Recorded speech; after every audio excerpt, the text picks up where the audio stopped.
Unlike linear gradients, radial gradients start at the center of an object and then radiate to another color outwards. Let's take a look. I'm working in the same gradient fills file that I was working in the previous movie, which you could find in the exercise files in chapter 10. I'll go ahead and I'll select the surfboard. I'll apply this regular linear gradient, but here on the gradient panel I'll change the type from linear to radial. You could see over here that the actual gradient itself looks pretty much the same as it did when it was linear. I have two color stops, one that's white, one that gradually moves towards black, and I have the midpoint indicator here. However, you'll notice that the center of the gradient is now in the middle of the object, and it radiates outwards towards the other color here. And just as I was able to edit the linear gradients using that gradient widget in context, I can do the same thing for radial gradients, although now with a few extra options. I'll go to the gradient tool inside of the tool panel, click on it, and I now see that gradient widget here. When I mouse over the gradient, I also see a dotted line which identifies the circle for where that particular gradient goes. As I did before, I can click anywhere beneath the slider over here to add additional colors.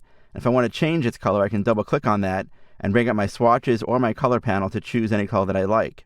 Likewise, I can also change the opacity value for any selected color stop. I can either move the entire circle around by clicking on this circle right here and changing the position of this gradient. So now the gradient starts, let's say, from over here, or over here, so on and so forth.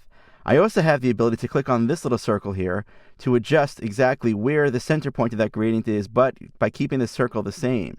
So this allows me to think about my ability to really offset that center to not be directly in the center of the radial part of the gradient, but towards one end of the gradient here. I can also come over here towards the end and rotate the gradient this way.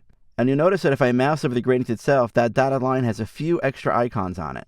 For example, if I come over here to this end and I click on this, this allows me to scale the overall size of that particular radial gradient.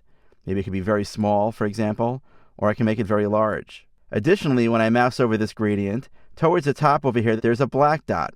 If I click on that, this actually allows me to skew the particular circle to make it more of an oval type gradient. As with the linear gradients, I also have the ability to simply click on the little icon right here, drag it into my swatches panel to now save that particular gradient that I've created as a swatch, which I can now apply to other objects.